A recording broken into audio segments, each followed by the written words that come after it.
आपला आवाज कोकण 24 तास। रत्नागिरी जिल्ह्याच्या दापोली आणि मंडणगड भागामध्ये एसटीच्या सेवेत नवीन अत्याधुनिक एसटी बसेस दाखल झाल्याबद्दल गृह राज्यमंत्री आणि महसूल राज्यमंत्री आणि या मतदारसंघाचे आमदार योगेश कदम यांनी समाधान व्यक्त केलंय। महायुतीच्या सरकारच्या वतीने महाराष्ट्रामधील सगळ्या बसेस ह्या बदलण्याचं काम चालू आहे। जुन्या बसेस कालांतराने ज्या बिघडतात नादुरुस्त होतात त्या बदलून नवीन गाड्या देण्याचं अतिशय महत्त्वाचा निर्णय हा झालेला आहे आणि त्याचा चांगला परिणाम संपूर्ण महाराष्ट्रामध्ये पाहायला मिळतोय।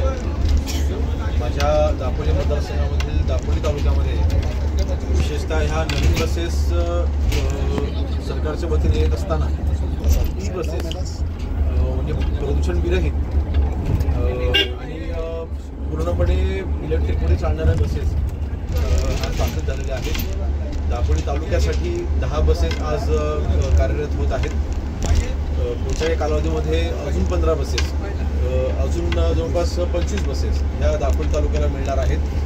तशाच 35 बसेस ह्या खेड तालुक्याला देखील मिळणार आहेत आणि म्हणजे ई बसेसच्या माध्यमातून अतिशय चांगली सुविधा ही सरकारच्या वतीने जनतेसाठी उपलब्ध करून दिलेली आहे।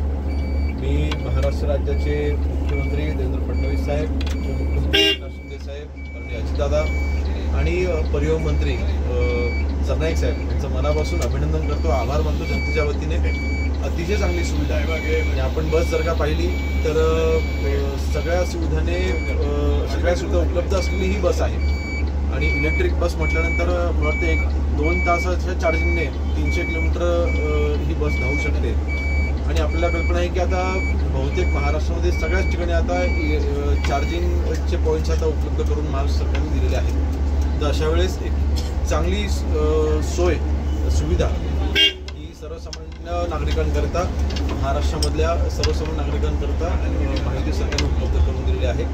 मी जनतेच्या वतीने पुन्हा एकदा माननीय मुख्यमंत्री महोदयांचं आणि आमच्या दोन्ही उपमुख्यमंत्री महोदयांचं मनापासून अभिनंदन करतो।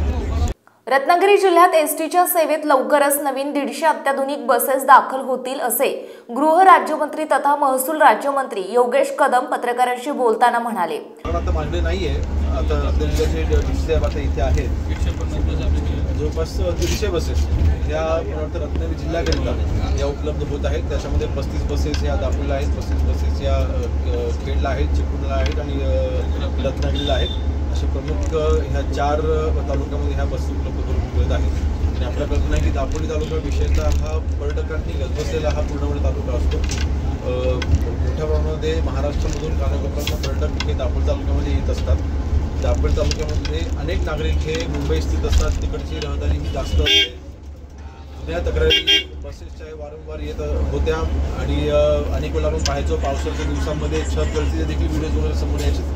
अशा या सगळ्या जुन्या बसेस आता बदलण्याचं काम हे महाराष्ट्र सरकारच्या मार्फत होत आहे। दरवर्षी 5000 बसेस नवीन बसेस घ्यायचा निर्णय हा आपल्या सरकारने घेतलेला आहे आणि त्यामुळे चांगल्या सुविधा ह्या आता सर्वसामान्य नागरिकांना या बसेसमुळे उपलब्ध होतात। आता शिवशाही सुरू आहे, एक मिनिट बस, आता शिवशाही बसेस हे सुरू आहेत आणि खूप प्रचंड तक्रारी आहेत त्या बसेसच्या, म्हणजे एक तालुका धड ती पार करू शकत नाही अशी अवस्था आहे। तर अशा वेळेला आपण या बसेसच्या बाबतीत सुद्धा असं काही होणार नाही याची सूचना काय द्याल?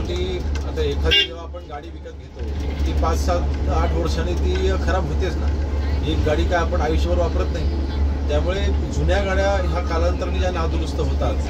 दापोली आगारात दाखल झालेल्या नवीन अत्याधुनिक एसटी बसेसचे उद्घाटन गृह राज्यमंत्री आणि महसूल राज्यमंत्री योगेश कदम यांच्या हस्ते करण्यात आले आणि त्यानंतर त्यांनी त्याच एसटी मधून प्रवासी आणि पत्रकारांसमवेत फेरफटका मारला।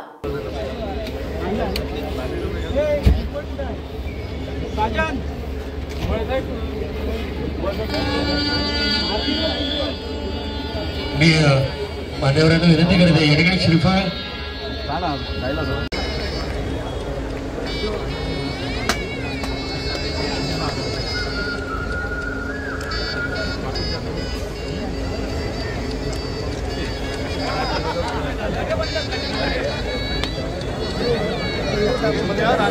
या ठिकाणी फक्त थोड़ा मागे मागे मोबाइल पाठव के भाई थोड़ा सा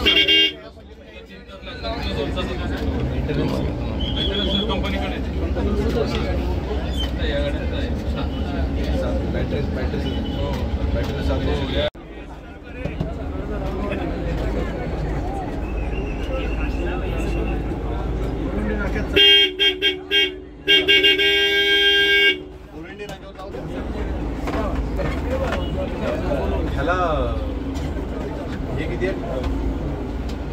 4 किलो किती 300 किलो म्हणजे 12 महिने हे सर्व्हिस फ्लॅट रेट मध्ये चालतं. दादा नवीन हे बस आलेत काय सांगू?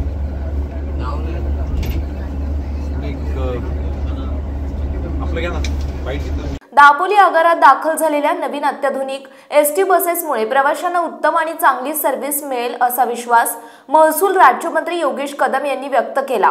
त्याच्यामुळे आता जो भाडं जे ठरवलेलं आहे त्याच्यामध्ये देखील कुठलीही वाढ होणार नाही याची देखील आपण दक्षता घेतो. म्हणजे त्याचा भार हा जनतेवर पडणार नाही. अर्थातच थोडाफार दरामध्ये फरक असणार आहे, नाही असं नाही, परंतु लांबच्या पल्ल्यासाठी आणि आता आपण जर का बघितलं बहुतांश सगळ्या प्रायव्हेट बसेस ज्या AC बसेस असतात तरी सुद्धा जनता हे जास्त पैसे द्यायला तयार असते. त्यांचं म्हणणं फक्त एकच असतं की सर्व्हिस चांगली पाहिजे. सर्व्हिस ही मला वाटतं ह्या नवीन बसच्या माध्यमातून चांगली उपलब्ध होते. सवलतीच्या योजना बसल्या मिळतील. जेवढ्या सरकारच्या परिवहन विभागाच्या सर्वसामान्य नागरिकांकरता योजना आहेत त्या सगळ्या योजना ह्या बसेसना देखील लागू असणार आहेत. त्या सगळ्या सवलती प्रवाशांसाठीच्या ह्या बसेसना देखील लागू असणार आहेत. महिन्याला 50% सगळ्या जेवढ्या योजना आहेत त्या सगळ्या योजना. सर या बसेस मुख्यमंत्री असताना साहेबांनी देखील जे घेतलेले महत्त्वाचे निर्णय होते त्या ज्या योजना आहेत त्या देखील ह्या बसेसना सगळ्यांना सुविधा लागू असतात. सर या बसेस फुल फ्लेज कधीपर्यंत धावायला सुरुवात करणार आहे? मला वाटतं 2 दिवसातच. दापोली तालुक्यामध्ये आज 10 बसेस ह्या उपलब्ध झालेल्या आहेत. चार्जिंग पॉईंट हे आपण ॲक्टिवेट केलेले आहेत. मला वाटतं संपूर्ण कोकणामध्ये मला वाटतं रत्नागिरी, रायगड, सिंधुदुर्ग या 3 जिल्ह्यांमध्ये पहिलं चार्जिंग पॉईंट हे आपल्या दापोली तालुक्यामध्ये चालू झालेलं आहे. पहिल्या इलेक्ट्रिक बसेस ह्या दापोली तालुक्यामधून चालू होत आहेत. ही अतिशय चांगली सुविधा DC साहेब देखील रत्नागिरी जिल्ह्याचे बोर्ड साहेब इथे आहेत, त्यांनी देखील याच्यामध्ये अतिशय चांगलं लक्ष दिलं. दापोली तालुक्याचं जे चार्जिंग पॉईंट आहे ते लवकरच आजपासून कार्यरत होत आहे आणि बसेस देखील कार्यरत होतात. पुढच्या 2 दिवसामध्ये ड्रायव्हर्सचं जे ट्रेनिंग आहे त्या देखील पूर्ण झालेल्या आहेत आणि पुढच्या 2 दिवसामध्ये आपल्या ह्या 10 बसेस ह्या रस्त्यावर धावताना आपल्याला दिसतील. समुंदर की गोद में पला है तू,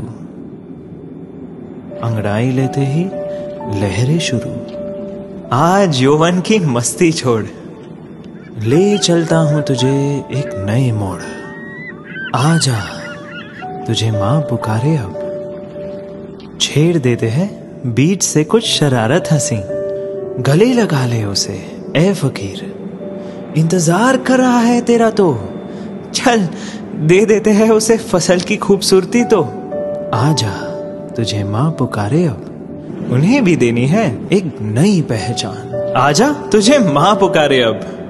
फिनोलेक्स पाइप्स पहुंचाए पानी को अपनी मां के पास। महाराष्ट्रातील तसेच कोकणातील महत्त्वाच्या बातम्या पाहण्यासाठी कोकण 24 तास न्यूज चॅनलला YouTube वर सबस्क्राइब करा आणि बेल आयकॉन प्रेस करा.